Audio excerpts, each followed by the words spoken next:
into learning about Casey James and all of the things in your life that you have been on an amazing journey throughout your 36 years. Yeah. Are you 36? I am. You're 36. I keep You're getting born in confused. 82? Yeah, because I keep wanting to say 37, but I think it's just because I like the number 7 better than I like the number 6. Oh, that's funny. And my memory's horrible. Getting old. What can I say? 36 is like a fun 036. It's like, just think about it like that way. You go 0, That's 3, true. 6, 9. And 36 upside down is 93. Isn't that cute? That is cute. But like it doesn't help me feel any younger, Sarah. I almost spit coffee everywhere. Sorry. Wasn't trying to Well, yeah, make you're you feel 36, old. 4, 93. If you want to be, you can pass for either. You look great, Casey. So, okay, tell me about your 36 years. Well, I was born. Fort Worth, Texas. Yes. Yeah. Let's start with that. Let's Good start Lord. very beginning. What day is today? Because we're going to be here for a little while. I'm trying to figure out How many where to memory even cards do we begin. have?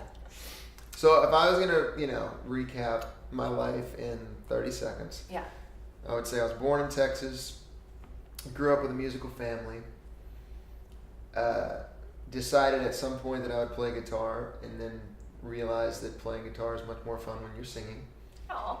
One thing led to another, and I began to do it for money, which was just kind of a natural progression, which I can talk about, further later. But that led me to eventually go on a reality TV show, which eventually led to me getting a record deal, which eventually led to me getting out of that record deal, which eventually led to me making my latest record, and led to us having this conversation.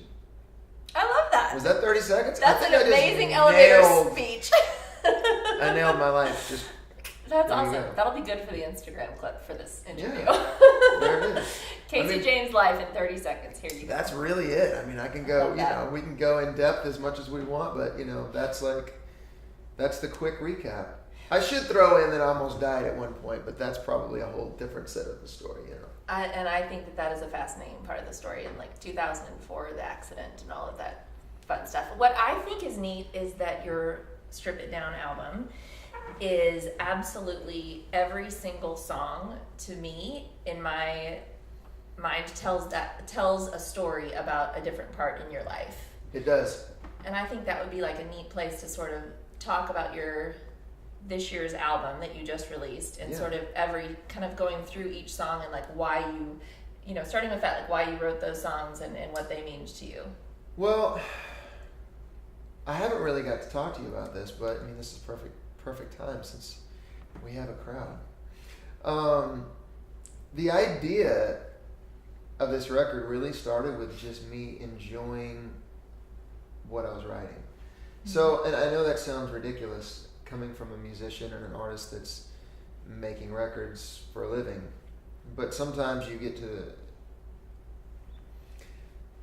there's just too many hands in the cookie jar, so to speak, and there's too many creative minds that are wanting to be a part of something, and sometimes that's a great thing, but for me it really wasn't. And so when I finally got out of my situation with Sony, and I shouldn't say finally, I was itching to get out of it for forever, there just comes a time where I don't think things are kind of working, and I was at that point.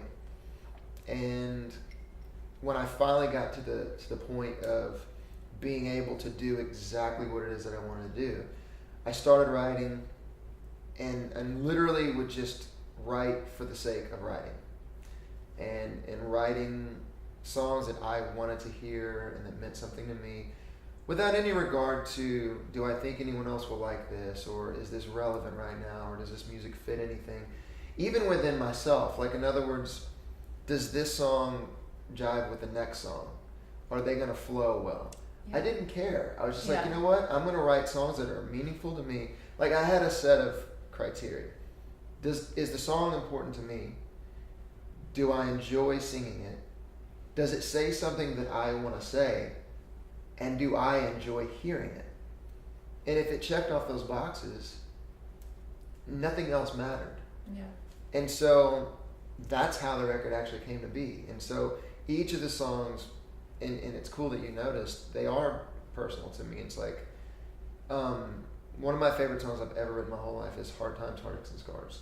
Mm-hmm. And that's kind of the dialogue in regards to what I learned from Nearly Done, which is that we all go through things. We all have, everyone in our lives, we all have stories of hardship. Yeah, yeah.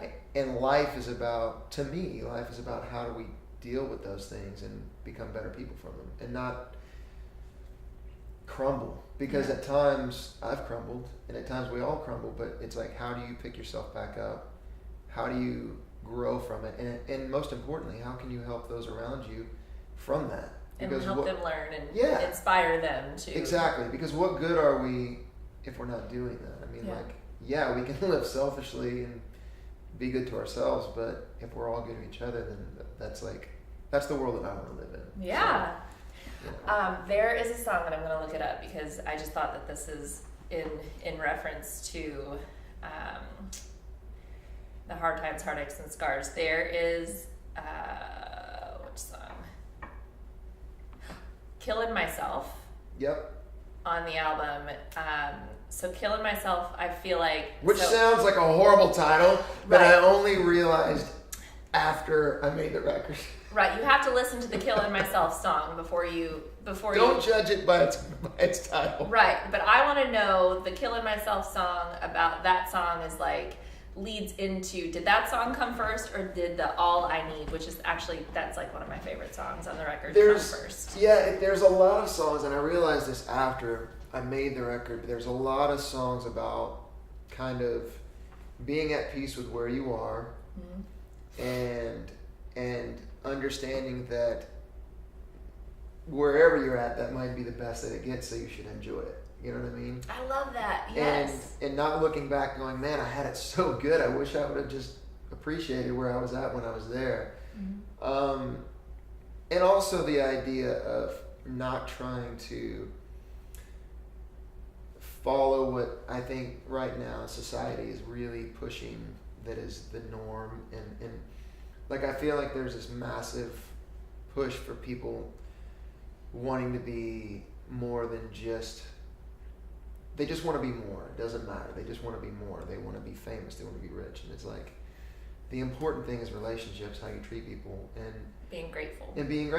And that's going to bring you happiness. And so that was the idea behind, I think those two songs actually were written very close to each other. Yeah, yeah. And I don't remember which one was written first to answer your question, but Killing Myself is really about the idea of like, why am I chasing what I think that the world wants from me? Right. I shouldn't be doing that. That's not what I need. It's not what I want. What I really want is, a fan. I mean, just it's about realizing what success means to you, not what the world says success is. And that's what that song's about. It's like the idea in the way that the song came to be is like, I literally was saying I just felt like I was just swimming upstream, and then I was just killing myself for things that I didn't even long for. And that's where the song... Because society was telling you that that's what you needed to be doing. And it was, the record label says this, or the management says this, or, it was always some outside influencer. Yeah. And it's like, well, why am I letting that be a decider for me? I shouldn't be. Yeah. And so that literally led directly into that song, word for word, at times. Yeah. And All I Need is really the opposite side of that, just talking about where I'm at right now, wherever that may be, is all I need. Because when you're in that place, and for me it goes much deeper because it's about my faith and about how I feel like if you're in the right space, then you're able to really see so much more clearly God working in your life. Like for me, like if I'm present and I'm really enjoying where I'm at and what I'm doing, and I'm not thinking about the past and I'm not thinking about the future, good or bad, I'm just present, then I will see God move in my life. Like, I'll give you a great example, and this is crazy random, but the other day, a friend of mine said, "Hey man, I got a," matter of fact, he was my bass player. He says, "I've got a guy that is in Bangladesh. He's a missionary, and my bass player was a missionary as well. And we donate him money every now and then, and he's trying to put his kids through college. And so, essentially, our money to their money is like crazy different. Wow. So Yeah. it makes a huge difference what we can give for them, even the smallest amount. So I said, count me in for X amount, okay? And then I called Kelly, my wife, and I said, hey, are you cool with us giving this amount of money? And she goes, of course, immediately. And legitimately, the day that I gave him the money to send away, I came home and within 4 hours, randomly was blessed with over four times the amount of money that I gave. Wow. And it would be so easy, and I swear that happened just like a couple of weeks ago. Yeah. But it would be so easy if you're not living in the moment to not even realize that it happened. Because you would just be thinking about the future or thinking about the past and not realizing what happened right then. And so... That's so powerful. Yeah, and so that's all I need is actually, that's the discussion that, I was having with the guy I was writing with. It was like, man, I feel like I've got everything that I want, everything that I need. And it's not about what people say. It's not about what I think in terms of like, what do I have to be, successful. Yep. I've got everything that I ever wanted and more. And that's a huge blessing. And I wanted to write a song that kind of said that. And that's where All I Need came from. Wow. So each of these songs kind of has that story. Yes, You know what I mean? yes, they all have that story in a positive way, and they have a really great love story. That I love them. The ones that have like a super sweet. Hold on, I want to get them right. I think it's so fun because I have Different Kind of Love and Stupid Crazy are two of my favorites. Yes. Yeah. Anyways, Jimmy Buffett was a part of the record that I did with for the tribute for Dan Fogelberg. It was like the Eagles and all these crazy big names. They're on tour together, you know that. And then me. Are they really? Yeah. That's crazy. I did not know that. Yeah. But anyways. Okay, sorry. Yeah, so the name just, when you said it, I was thinking, why do I, but I just wrote his name on my bio. Oh. It's really weird the way that happened, by the way. It was, I'm serious, it's like the Eagles, Vince Gill, Jimmy Buffett, all these gigantic names. Yeah. And then me. Yes, that's amazing. Your gigantic name. No. Don't say that. But no, I mean, like, come on. I'm a speck of dust on a beach compared to, you know what I mean? Like, the Eagles, I mean, come on. So anyways, but the way that happened was that Dan Fogelberg's wife had watched the show, and for some reason she said there was like something about me that reminded her of him, and that just really touched her heart, and she just really felt a connection. Wow. And so she had told that to the guy that was making the record, and so then the guy that was making the record like reached out to Sony, who then contacted me, and I picked the song that I loved by Dan, and we did it. And I got to play guitar on it too. Pretty crazy. Wow. Oh, so we got to do your a click guitar. Your guitar playing is absolutely like. Thank you. Let's talk about guitar playing. We got to do a click. Oh no, it's good. Is it good? No, we haven't. I haven't. Yeah, we're good. We haven't hit the. Killed it or anything. No, you're good.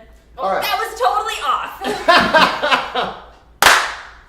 We're just gonna keep clapping. We're our own best audience, actually. Like we're just like, if we need to like Just clap for each other, we'll just do an edit where it's literally just us clapping back and forth. the whole time. Just keep clapping. Just keep clapping. Just keep clapping. It's good.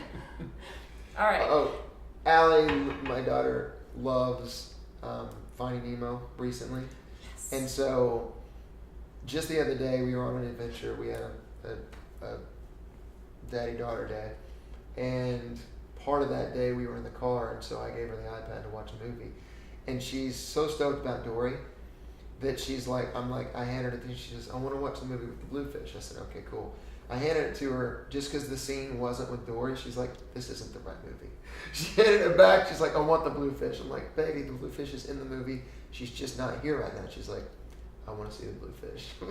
So I fast forwarded to a scene with Dory and I handed it back. She goes, okay.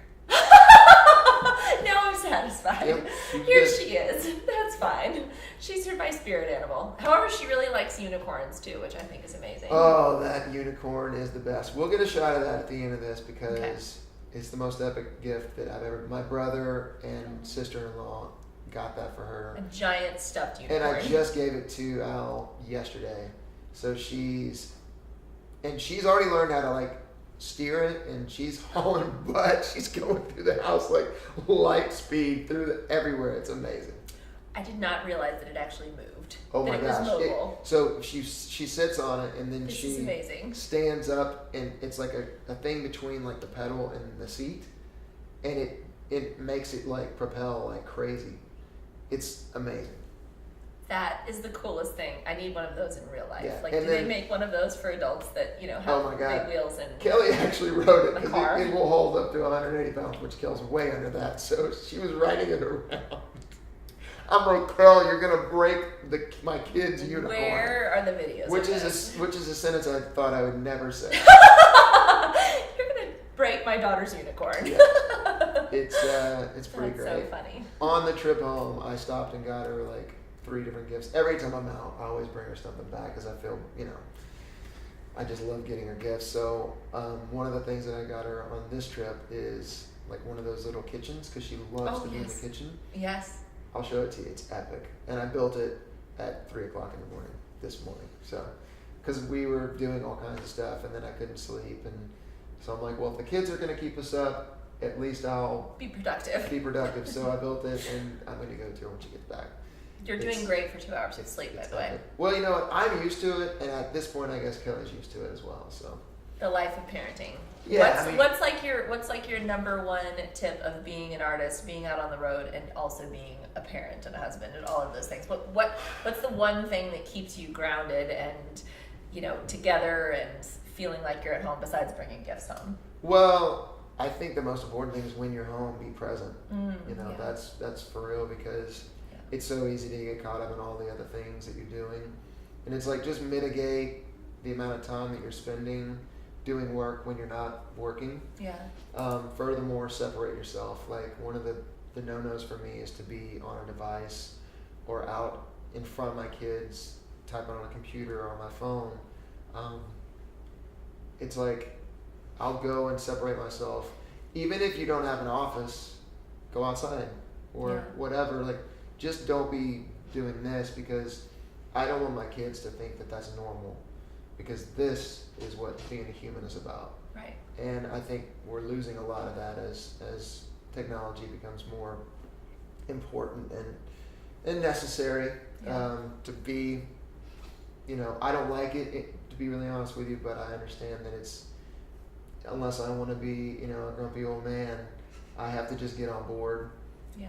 But it doesn't mean that I have to accept it as a way of life in terms of me teaching my children that we're supposed to be staring at a screen every day. Yeah. And I'm actually, and I'll go ahead and share it with you as a way to introduce it to people. I'm about to start an initiative really soon where I'm going to promote people to just set their phones down either one day a week. I haven't decided. I'm not going to ask too much of human beings right now, but maybe an hour a day or an hour a week for somebody. Yeah. Just take time to set it down and get away from it because it's life-changing. And I think people have forgotten how nice it is to only be where you are. And by that, I mean, if I have my device, I can be anywhere. I can be checking the news in Japan. I can be buying tickets to the movie theater. I can be looking up something. I can do anything, look at the weather, whatever. And yeah, some of these things might be relative or important or whatever, but it's like, as an older dude, I shouldn't say older, but not being I'm 36. Don't say you're old. but We are not old. But look, but not being a millennial, we understand that there was a time before these things Right. were available. Right.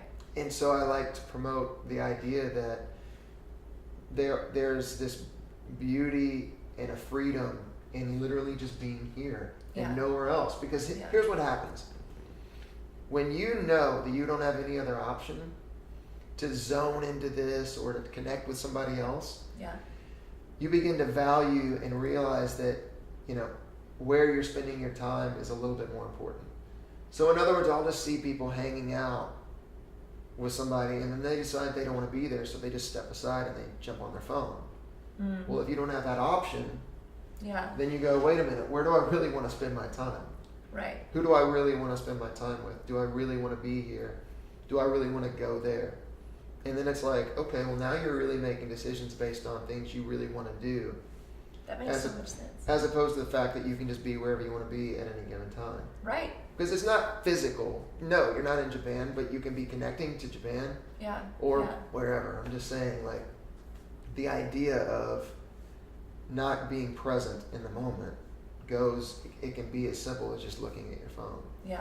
And so that's one of the things that I want to do for people, because that's one of the most important things that I've found with my family life, with my home life, is like, when I'm home, let me be home. And so that's what I try to do, and that's what I would encourage, other musicians and artists, and be really honest with you, anybody in life to do. It's like, look, if you are a traveling salesman, or even people that have a demanding job and they work an 8 to 5. Just try to put it down, even just for a minute, till your kids go to bed. Because if you look at the demanding job of an 8 to 5 business person, they don't have time to be on their phone and be away from their business. They're present in their work from that entire, day. And so and I think it's harder for musicians to do that, because part of their world is being present in front of those people that want to be where they are, right? Like, that's what you're selling. You're selling a dream of writing these songs and finding happiness and finding, a soulful story to tell and bringing somebody into your world. So part of that as a musician is bringing them in on your social media, and that's part of what you do, but you have to find a way to separate. That is the most amazing, and there's another, the thing is everybody sells the sizzle and buy that. I mean, what an average person sees, or anybody that wants to be famous or rich or whatever, it's like, what they see is just, that's the tip of the iceberg. That's not reality, and so it's doesn't matter who you're looking at. It just doesn't matter. It doesn't matter. I mean, name a human being. It doesn't matter who they are. They still live the same lives that everyone else lives. It's completely identical. It's just a different set of circumstances. Like, okay, they're going to have to travel from point A to point B. They're going to get there, whether it's, maybe it's a private jet, but guess what? When that jet lands, they're going to get into a car of some sort, and they're going to go, you know what I mean? It's somewhere. All these little things that we think about, and people see the highlights, and they go, oh, I want that. But it's like, look, the other 23 hours and 59 minutes of a day, that's not what's going down. And so, that the reality of what an artist or a musician or anybody for that matter does is so different than what I think a lot of people see. And that's one of the things that I like to promote, is that you still have to be a human being. And those are the important parts of your life that are going to matter, because the rest of it is, those are fun moments and that's great and it's cool to promote, but those generally aren't the things that you're going to remember. You're not going to remember that like you remember laughing. You're not going to be on you're not going to be on your phone and remember, oh my gosh, I saw the coolest thing that just happened on my iPhone this week. So I think that is a great segue into, what inspired you. And I feel like, knowing you, that something that inspired you to kind of start this being present movement and, all of that started before the social media sort of thing, but with your accident in 2004. So tell me a little bit about how that changed your world. Well, and talk about it, I think, too, as if nobody really knew what happened. And take me through I'll take you through the whole thing. So, well, first of all, actually, I got to tell you this: the being present thing actually didn't occur at that time, believe it or not. But I'll get to that. So, you actually know the date, and I didn't. Is it 04 that I nearly? I think so. Okay, so we'll just throw a date out there, but let's say 04. 2004, I was riding a motorcycle, and a guy in front of me put on his right blinker, and there was nothing on the left side of the highway, and there was a house on the right side, and he pulled over to the shoulder, and I was doing the speed limit, and as I was about to pass him, instead of turning right, he turned left. So I hit him because I had nowhere else to go. And when I did, it destroyed my right leg and my left arm. And you can probably see that on the camera there. I don't know, but I got a new knee, a rod through my femur. This leg shattered, and this is where some of the bones in my arm came out. So this arm was this way. I can't turn it, and so when I woke up, my foot was here because the leg was just, and it was real crazy, and then this arm was flipped over, and so it was a really bad situation. And just to keep, I'll try and get through this because I always get emotional when I tell this part of the story, because it's a really weird thing to think that you've died, but that's what happened. Like, I really thought, because when I woke up, so they put me on a helicopter, and I could just kind of hear them saying they just didn't think that I was going to make it because I had lost so much blood. And so then I was out for like a long time, you know what I mean, because you're in ICU and all that stuff. And then anytime I think when people come out of like a surgery, there's this like moment where you kind of regain consciousness and everything just kind of fades in. And the room, being a hospital room, was very white and clean, and there were a lot of lights above me. And so when I came to, my brother was there. Gosh, I get emotional every single time because it's like, who else would I want to be there, you know? So anyways, he was holding my good hand, and I said, "Am I dead?" And he said, "No, you're alive." It's like right then, I was like, holy crap, like I'm still around, you know? Yeah. It's like a Oprah Winfrey show or something. I cry. But it gets me every time because like that's the moment when everything changed, because then you realize like, because I remember thinking like right before I hit the guy, I just had this sinking feeling that I just not done it right. You know what I mean? Like not treated people right. Like I just didn't feel good about, I'd been way more selfish than I am now, which is saying a lot because I'm just a naturally selfish person. That's like one of my downfalls. Like I work on it daily. I work on it all the time. And I think we all should work on the things that are, you know, negatives in our lives and the things that keep us from being better people, right? Yeah. So, but I hadn't been working on it at that point. And I think I was just content with just being who I was. And there's nothing wrong with loving yourself. You should, but not so much that you don't want to be a better person. Yeah.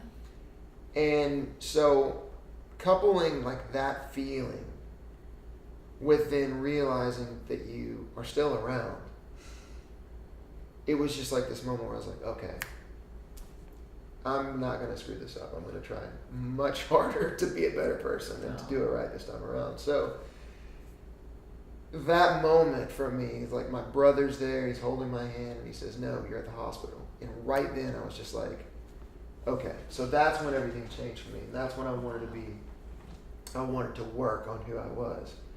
And I think that when you do that, at times it feels fake. You know what I mean? Like, yeah. I'm not being who I am. Well, doing anything that you don't know how to do isn't going to be real because you don't know how to do it until you practice it. Right. So you practice being a good person, and then it becomes who you are. And that's what I do. It's like, you know what? I don't always want to smile and be nice to people, but you know what? I know that that's important, and I know that's who I want to be. So I do it. And now through the course of time, it's become nature to me. It's like, that's who I am now. And so little things like that I work on consistently, and I still stink at tons of them, but at least I'm working on them, you know? Yeah. And that's what happened from the wreck. And so The being present thing, though, like that actually only happened to me like maybe 2 years ago. And it was just a crazy revelation. I unplugged for like a week. Okay. And it literally turned my life around. It was just a random thing that I think God put in my heart where it was like, you know what? Unplugging and just being where I was with Cal and Alexandria at the time. I don't even think we were pregnant with Maverick. But anyways, it just... And were you just at home? Were you just like here? Well, no, we were actually down in Florida. Yeah? Yeah, we were on the beach for like a week. A dear friend of mine, a fan, had let us use her condo, her family's condo. I went down there to play a show, and then they're like, well, you should stay here for like a week or whatever. And I just shut my phone down. Yeah. And we just stayed there, and Kelly did the same thing, and we were just there with the family, just enjoying each other's company, going out on the beach, relaxing, looking out the window, waking up, hearing the ocean, and it just hit me. And I've just been in this crazy place ever since. Like, I'm almost still in the exact same place that I was then, which is just overwhelmed with thankfulness to be where I'm at, and just enjoying every moment for what it is at the moment that it's happening. Not thinking about the past, not putting stress on myself for what I feel like I need to accomplish or do. You don't ever want to like just sit down and do nothing. You're still striving for the future, and you're still wanting to move forward with your goals, but you're not putting this pressure on yourself that you're failing if you're not accomplishing what you feel like you have to accomplish when you need to accomplish it. Because you know what? The destination may never happen. Your goal may never occur. Yeah. It may never. You may never get there. And generally speaking, by the time you do get there, you've already changed you changed the goal. Yeah. So yeah. you never ever arrive and go, I did it. I mean, I was on American Idol and seen by hundreds of millions of people. Got a record deal and toured with Taylor Swift. All these big crazy things, right? Yeah. Never once did I sit back at that point in my life and go, "Yep, look at what I'm doing. Yeah. I've accomplished it." And so for me, do you regret that? Do you regret not living and yeah, being present in absolutely. those I moments? wish I was where I'm at now, mentally, spiritually, emotionally, 10 years ago, because I guarantee you I would have had so much more fun and enjoyed it so much more. Not saying that I didn't. Yeah. To How the do you fullest. train yourself to be that person? How do you like put yourself in there though and teach yourself? I'll be honest, I don't know how it happened. I mean, I wish I knew a way to share with people to get there other than just saying like to do it. But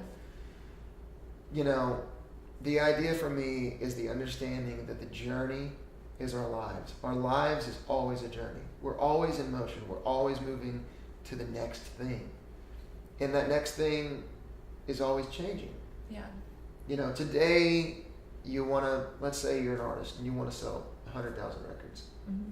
By the time you're at 90,000, you're already thinking, I want to sell 200,000 records. So when you get to 100,000, you don't stand on the top of the mountain and go, 100,000 records, I did it. Way to go. Good for me. Thank you, everybody. I appreciate it. You don't even stop to think about it. You're still striving and still stressing. So it's having little mini celebrations. I think that's like part of it. Like you should be celebrating those monumental things every day, all day long. Celebrate Yes. the moment that you're in for what it is, with the understanding that you're lucky to be there. Yeah. Because we don't have the promise of tomorrow. We don't have the knowledge that anything will ever be as good as it is right now. Yeah. Yeah. And that's like, I think you could look at that as like a depressing type statement, but it's really not, because things might just keep getting better for you. That's great. Yeah. But at the same time, don't wait until they get better to appreciate where you're at. Enjoy where you're at when you're there. You know what I mean? If you got a broke arm, enjoy the fact that you got a good one. You know what I mean? Because they could both be broken. I thought about that all the time. I was so thankful, believe it or not, when I was laying in a bed and this arm was destroyed. I was able to tune a guitar to an open tuning and play with one hand. And that made me so happy. But even then, I mean, I was miserable as can be. And anybody that knew me, that knows me, knew I was struggling. Yeah. But that brought me happiness. And I was thankful for it, you know? Yeah. So that's, you know, that's what I encourage people to do, because that's what I'm doing currently. And it's just life-changing. That is very enlightening and inspiring, and I hope everyone takes all of the notes because that is. I wish I knew. I wish I knew a way to like notes. explain how to get there, but the real Yeah. truth is I don't know, other than just you know, pray about it and think about it and realize that, like, you know, it's where it's at. I want to talk about so people that may not have watched American Idol or whatever. I want to talk about that history. I want to talk about what you did to get to where you are, and talk about all of those fun things. So, kind of from beginning to, you know, starting in Texas and learning to play guitar, and when that kind of started, and when the first time is that you made money. Yeah, you know, well, I was gonna as say, a guitar player, to and kind of just the natural progression, as I told you, my 30-second recap of my life. Yep, I love that. You know, it was really interesting because I started playing guitar when I was about 13, which is actually kind of late. But I picked it up really quickly because my family I'm probably actually the least talented member of my family, believe it or not. They're crazy. Every one of them can sing and play multiple instruments, and, you know, they actually draw and paint, and they're just creative minds, and they're just really talented. And so I grew up around that. And so when I decided, it was just kind of, it just happened really quickly that I learned how to play. And so... and you think 13 is late to learn how to play guitar? It really is. Like, if you look at all the, you know, most of the people that I listen to or really admire, that are musicians, they generally started much earlier. Wow. I can see Maverick running around with a little guitar. You're like, okay, yeah. here, try this You know out. what? I have videos of them actually singing together, which is unbelievable. It's 8 months. Oh my gosh. And so she starts singing. She sings all day long every day, my daughter. It doesn't matter. She literally sings everything she says. She's singing it. It's hilarious. And she'll be doing that, and then Maverick will just start going, it's pretty amazing. But anyways, getting back to the story here. Everything relays back to my children, of course. They're adorable. It should. Thank you. It should actually just go back to that. Always, everything. You should really bring them on tour with you, and they should just like take over the show. Every now and then, when it's close, like I'll bring them, and Alex she dances nonstop, and it is amazing. I've got, of course, if people check out my Instagram, they'll see it. But she'll be my backup clapper too. Sorry. Okay, so back to 13. So 13, learn to play guitar. Your family's all talented. Right. So I would just be sitting around at all times. You know, people would come over, my friends would come over, and I'd be playing guitar. Yeah. So it started as like, hey man, play whatever, play this song. Do you know this one? I'm like, well, no, but let me hear it. Because once you know music, and people that are watching this that aren't musicians will think this is amazing, but people that are musicians know how easy this is. Like, if you know music, then when you hear a song, you know what it is. You know how to play it. Wow. Because, I think that's amazing. well, if you played, then you would think nothing of it. But it's like you can hear the notes and you can hear how it goes. And if you're, you know, well versed enough on your instrument, then you should be able to essentially just play it. Unless it's crazy difficult, like, you know, really, really, really like a... Like, what's a difficult song? Well, if I'm listening to some shredder guitar player, like a Joe Satriani or something, or Steve Vai, it's like, it would take me years to do what they do, because I can't physically anymore with my arm make my hands really do that type of stuff. I mean, not to say that I couldn't if I really worked for it, but that's not really what I have ever wanted to do. So, long story short, if it was in that realm, it would not be something that I could just do, right? So anybody that's out there listening to this, don't think that I can just do anything. And there's guys out there going, yeah, I know he can't do that. All right. You're right, I can't. But short of something crazy like that, you know, if I hear something, I can do it. So my friends would say, well, do you know this song? I said, no, but play it for me. And then I'd play it and I'd play it, and they'd be like, oh, that's so awesome, you know. And before you know it, it was just kind of one of those situations where people were always wanting me to play, and then they would say, hey man, bring your guitar to school and play at lunch or whatever. And then it became a situation when I got a little bit older, when I was like 16, 17, it became play at my party. Hey man, we're having a party, why don't you come play? And then it would be like, I shouldn't say this because I guess I wouldn't have been old enough to drink, but it was like, I'll give you free booze if booze you come if you play. come You're drink. 18. And you come, yeah, once I was 21.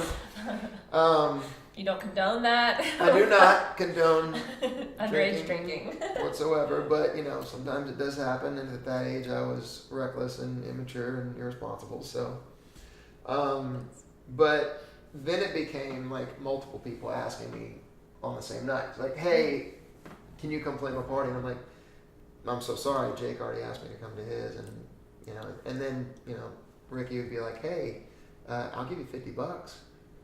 And I'm like, well, you win. Sorry, Jake, I can't make it, bro.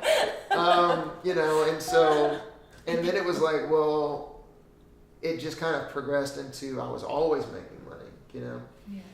And then it was, you know, very early on I was playing with other musicians, and we kind of had bands, you know. Cute. And I wasn't singing. I wasn't even singing at that point. I was just a guitar player. I was like the lead guitar player. I was not good, but I was the lead guitar player. And you know, This so is in Texas. This is all in Fort Worth. this is all in the Fort Worth area, Okay. yeah. So you know, or the greater DFW area. So I want to know anybody. I want somebody to comment on this interview if Oh, they I'm were sure. at your amazing lead guitar. I can guarantee parties. you, there. I mean, especially all the friends that I still have that were around during, you know, and a lot of guys that I, you know, grew up with and spent time with. I'm still Yeah. buddies with, so they'll make sure to hammer Okay. me on this. Yeah, perfect. But yeah, I mean, there was tons of folks that were around during that progression, and you know, and then it was like people were essentially, you know, paying the band to come out, and you know, it might have been $300 for 5 of us, but That's great. you know, it was great when you're 15, 16 years old. Yeah. And then it was just about me always I just wanted to be doing a bunch of different things. So I would be playing with these guys and this guy and whoever, and I'd be backing somebody up with, I'd play mandolin on this, or, you know, banjo on that, or lead guitar, or rhythm guitar. I'd back up sing, or I'd play some drums on something, or bass, or it just didn't matter. I was always wanting to do something, you know. And then I graduated early, just so that I could kind of get more into it, you know. Okay. And then I started really I was just booking myself. Like I would, you know, one thing leads When to did another. you start to sing? When did you? Oh, that was have that was early. Probably, okay. you know, 14. 14. Okay. Like right Okay. after I started playing, I was like Okay. a little bit. I don't want to say bored with it, but it was not. There's only so much that I felt like I could do if I was just playing. Okay. Yep. So it was like, and I really enjoyed. I mean, I had sang my whole life. I just didn't know. I didn't think that I could sing and play at the same time. Then I realized, wait, I can. I can put one of these on autopilot and focus on one or the other. Yeah. And then now sometimes I focus on both at the same time. But for me personally, I tend to kind of just put one on the back burner. But I don't know if that's the right way to do it, everybody. But You're very successful doing what you do, so Well, I don't know that there's a right way. I think everybody kind of finds their own I way, think that's right? it. I think there is no right way. You just find what works for you. But anyways, yeah. So that kind of came early, and I started singing and playing, and then You left high school. You graduated high school Yeah. at like 17 then? yeah, I was Okay. 17, and then and so one thing always led to another for me. So it was always like I'd play a show, and somebody and when you play a show as a local artist, you're usually doing like 4 or 5 hour shows, which means you're playing either an hour and a half, taking a 30-minute break, playing another hour and a half, taking a 30-minute break, playing an hour or something like that. Or you're playing 45 minutes, taking a 15-minute break, playing 45 minutes, taking a 15-minute break. And during those breaks, you go and you mingle. Talk to everybody. And I got really good at all bar games, pool, darts, ping pong, shuffleboard, anything like that. Yeah. And I'd be playing games, I'd be hanging out with people, and I never, ever, after the age of, 19 or 20, this sounds really reversed, but I never drank once I realized I was doing it for a job, Yeah. and people were paying me, I never ever drank before, during, or after any of my shows until I was completely loaded up and gone. Now I really don't drink at all, to be honest with you, but it's not because I think that drinking is a sin, even though I know that getting drunk would be, but the idea for me is to just be responsible, and part of that for me is not allowing myself to drink. So Well, and you'd rather get paid for the gigs than free booze. So Exactly. that's what Yeah, you realize. and That's a good reality. yeah, and a lot of times it was either like a free bar tab or food, and I'm like, Yeah. well, I have to pay for food, Yeah. if otherwise, so I'm gonna take the free food because Yeah. So I guess as I'm mingling, it just turned into somebody would be like, hey, well, I'm doing a birthday party. Would you be willing to play it? And I'm like, absolutely. What's the date? And so you book, every day led to another date. Yeah. And then you just start, I literally at that point in my life had a physical calendar that I would just write down, such and such and blah, blah, blah, blah, blah. And then I was just trying to fill in the blanks. And literally the year before Idol, I got so good at keeping myself busy, either with backing other people up, taking outside gigs, doing my own thing, whether it be acoustic or full band, that I literally played 364 days Oh my goodness. the year before Idol. Oh. I didn't play Christmas Eve. That was the only day. And then a lot of those days, like Saturdays and Sundays, I was double dipping or even triple dipping. So I was playing 2 or 3 4-hour shows on Saturday and Sunday. That is so much work. Like that is Well, when that you is the think most about intense amount of work I've ever heard. I mean, I feel like we all work, we all work But- like really hard, but that's insane. the work part of it, though, is just, even then, I got to tell you, it's like something that I've always missed. I've gotten a little bit back into it now, which I really enjoy. I like loading in and out. I know that sounds funny, but that's like the work end of it, where you're physically moving your gear from point A to point B. Yeah. That's like the zen for me. That's like this moment of like, people say, this was a question I got 1,000 times during Idol. What is your pre-show ritual? I didn't know how to answer it then, but the actual question, the answer to that is loading in and out, like setting up my gear, loading the gear. I liked that part of it because it was a moment for me to collect myself mentally, emotionally, spiritually, physically, and prepare. Take in your surroundings. Yeah, I'm getting the lay of the land. I'm not just walking on, because for me, I know a lot of people like that. It's like, I'm a rock star. I'm going to walk on stage and hammer down. That's not my thing.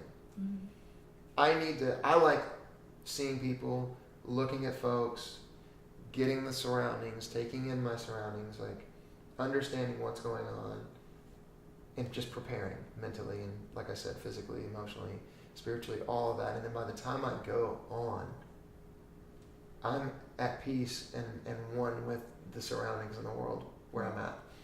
And so when you take into account the loading in and the loading out and the setting up and the breaking down and getting paid, you're talking about well over 18 hours of work in a day, like waking up at 5 to be at the venue at 6, to load in, get everything set up by 7, do your sound check by 8, play from 8 to 12, break down, get paid hopefully by 1, get on the road, be at your next place by 2, set up, get everything sound checked and ready to play from 3 to 7, get out of there, get to the next place by like 9 and set up and ready, play from 9 to 12 or 9 to 1, break down, get paid. So these are all different locations too. All different They're not. locations, It's yeah. not even like you're in the same place. You're like 2 Correct. to 4 hours away from your next gig. Yeah. Well, basically. honestly, those, when I was doing 2 or 3, they were generally within the same vicinity, within an hour and a Yeah. half. Yeah. So Yeah. thankfully, you don't have to drive too much. But by the time you get done, you've been awake by the time I get home, usually it's about 3 o'clock. So on a Sunday, if you did wake up at 5 or 6, you've almost been up for 24 hours. Oh my goodness. But then For I would 364 essentially days. sleep. Well, slept I on didn't do Christmas that. Eve. I did not. I could not have physically done that every day. I mean, that was literally just Saturdays and Sundays. But then any other day of the week, I was pretty much doing one show. Yeah. And then you get home at say like 3 because those shows are late. 3 a.m. and I would go to bed around 5 usually, and wake up anywhere from like 10 to 12 or maybe even 1. But my dogs usually woke me up much earlier than that.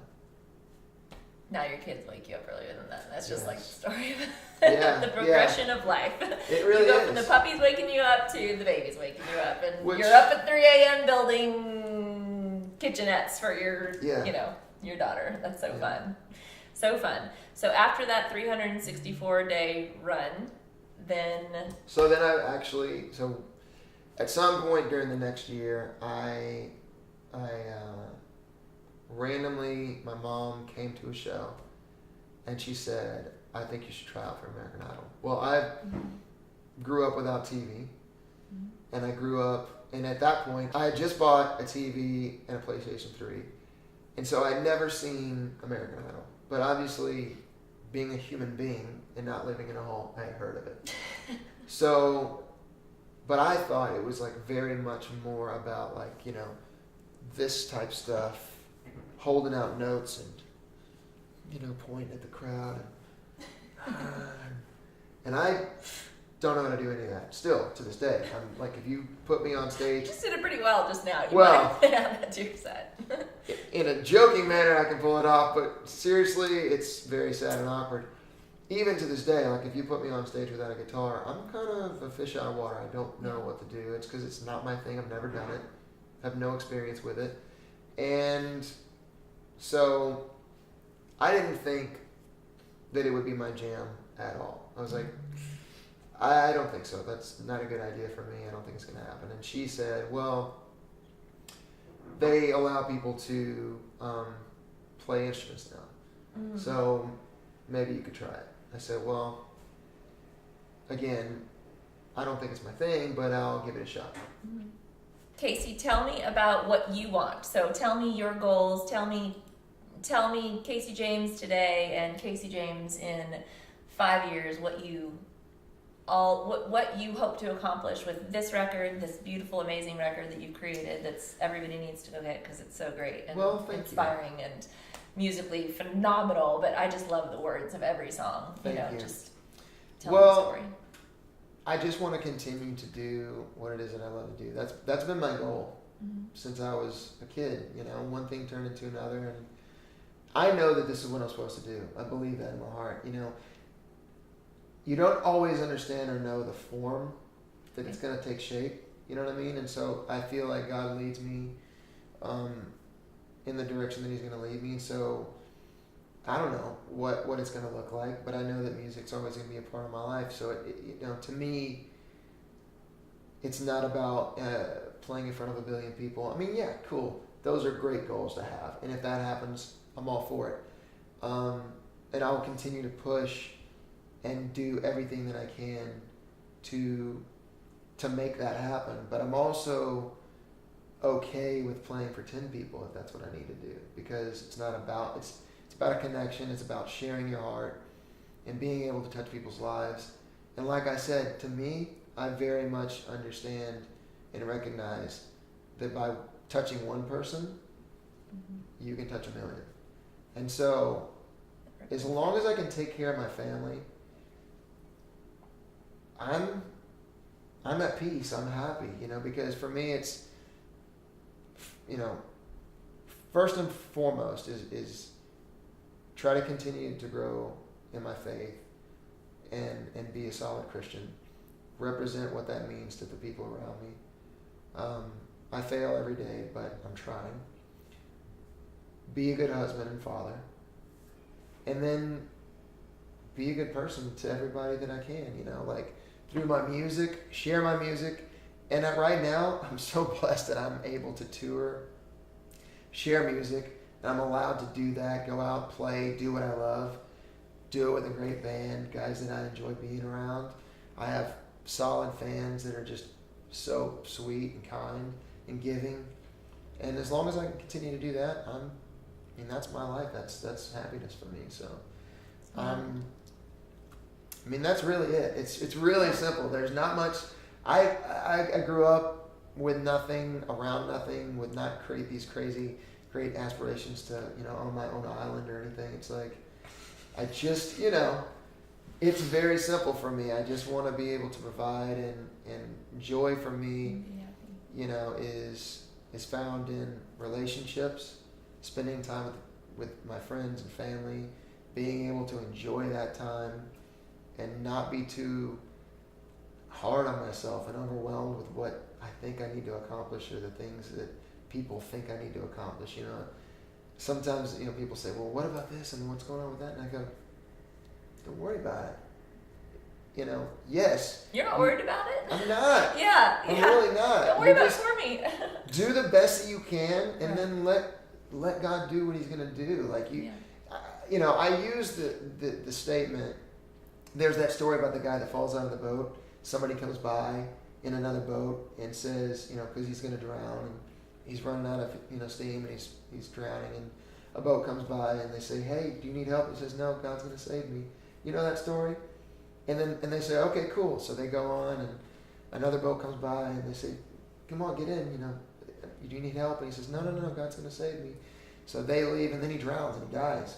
And he goes to heaven, and he says, God, I don't understand, why didn't you save me? And he goes, well, I sent 3 boats or whatever, right? So the idea is, you do the best you can, and you take everything that you can, but with the understanding that God is going to do what He does, but at the same time, you have to take every advantage, and you have to do everything that you can. You can't just give up.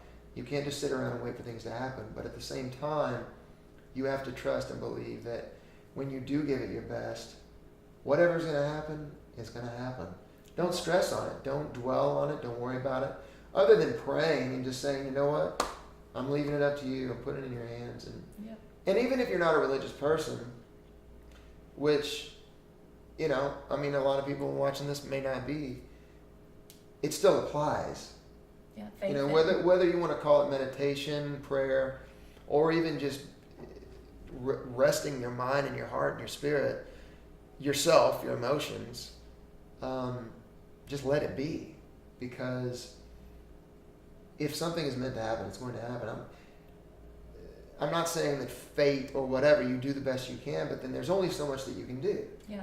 That's all there is. You do what you can do, and then you sit back and you relax, and you don't dwell on it, and you don't worry about it, because you've already done everything that you can. Now, if there's something else that you can do, get up and do it. But once you've done that, rest yourself. Of all the things that I've ever had the pleasure of doing, and I've done a lot. Not to sit here and go through it, when you're playing in front of 120,000 people at a stadium, or even on TV in front of millions of people, or any of the really cool things that I've got to experience or do. The most amazing of them all was getting to do a tour for the military. That was unbelievable. We went to actually, I found out later, essentially the most dangerous places that we could go to, but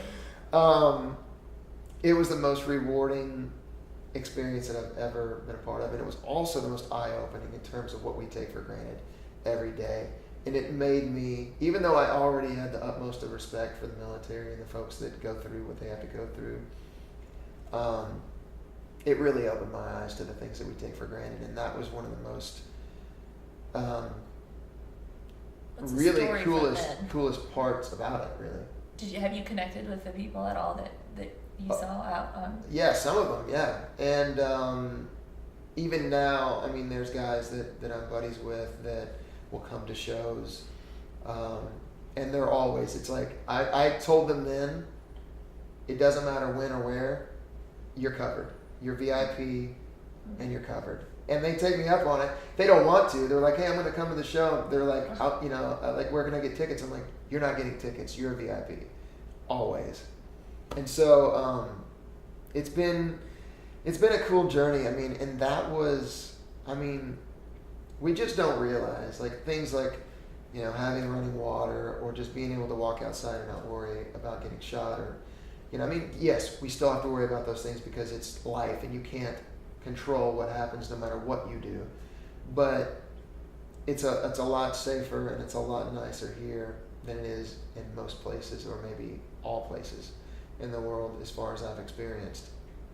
And we have those men and women to thank for it. And so, it's not about making war, because I'm probably one of the biggest hippies you'll ever meet. It's about keeping peace, and it's about understanding that people are sacrificing time and their families and their lives and their well-being. And I mean, I got good friends that have been destroyed.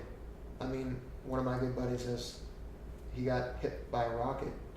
He's literally, and by the way, he's still awesome at pool. He beats me at pool. So, and just, you talk about sacrifice. They go on and live their lives and are still making an impact on everyone around them for the positive, and inspiring me and everyone that they meet. And we just take that. I took that for granted. I take that for granted, and that was my favorite thing about it. And what a neat thing that you can share your talent in that way and have an impact so much so on these people that have done so much for us in another way. Yeah, I mean, in any normal day that I'm playing for people that have had a tough week, or maybe they're going through something that's rough. It's a lot different than I almost lost my life today, or I lost my best friend a week ago, or I haven't seen my family in 6 months, or I haven't seen my family in 6 months, and I lost my arm a year ago, and my best friend died a week ago. That's a different story. And so when you can make somebody smile, or bring some peace into their life, or make them feel closer to home, or give them one shred of happiness in any way, you talk about feeling like the king of the world. I mean, that's my selfishness talking, but I don't care, because I loved it. It made me feel amazing to be able to give to them. And I would do it every day of my life. If I could just, USO or Navy Entertainment, I don't care who it is, I'll do it anytime, any place, anywhere. It was the coolest thing that I've ever got to be a part of, and I'm to this day. And they let us do really cool things. Like I got to see a lot of really cool stuff and be in a lot of neat places, and those are memories that I'll have for the rest of my life. And thankfully, I was able to take some pictures as well, and those will be up in my office, and it's pretty unbelievable. And my brother got to be there for all of it. Wow. He was playing bass for me on that run, so something I'll never forget. Oh, so good. So good. Thank you. Thank you, Casey. All right. Well, on that note, we're all teary-eyed over here. Anyway, thank you so much to Casey and Casey James for joining us on this episode of People of Nashville. And People of Nashville from Texas. Yes! Thank you for joining us on this episode of People of Nashville from Texas. That's only this episode. That is exactly what we're calling this. There you yes. go. Thank you to the men and women that serve our country. That is just the coolest tribute to them. Thank you. I'm blown away. That's so neat. And I would love if you would end this segment with one of your songs. And kind of play with for us what you love, right, and so see. people get a taste of your music. If I'm they trying to haven't been think. introduced yet to Casey James' music, I hope you go out and get Strip It Down is the album.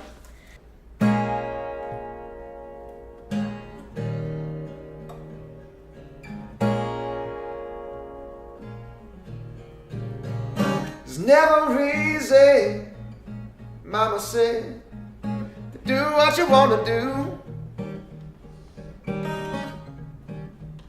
Listen to me, open up your head, I want what's best for you.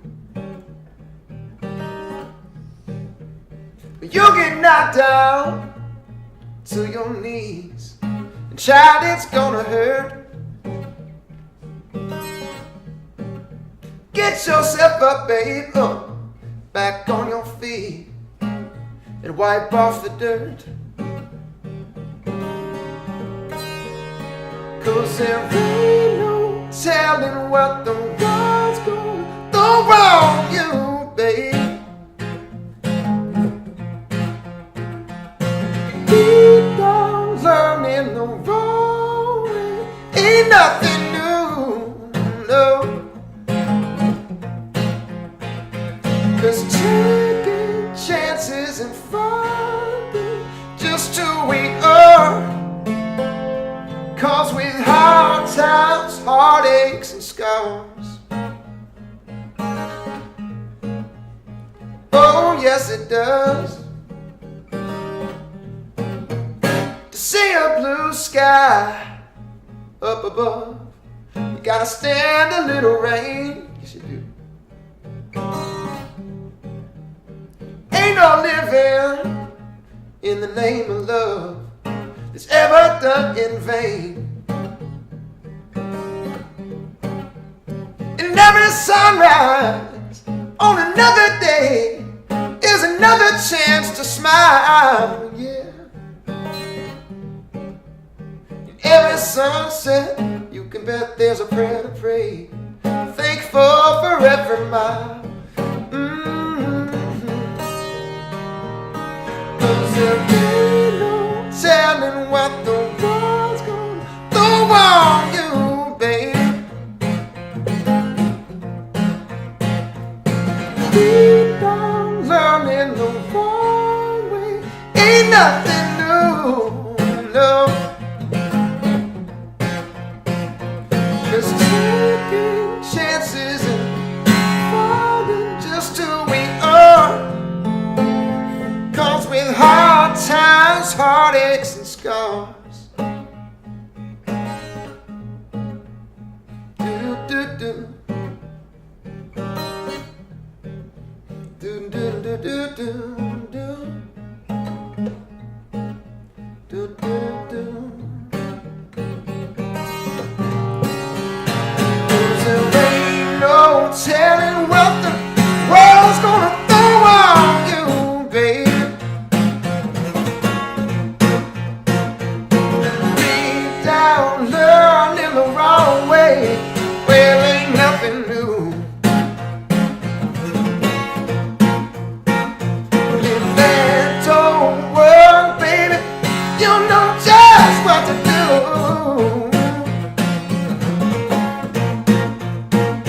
'Cause taking chances and finding just who we are. 'Cause with hard times, heartaches and yeah, scars. Talk about some hard times, yeah. Heartaches and scars.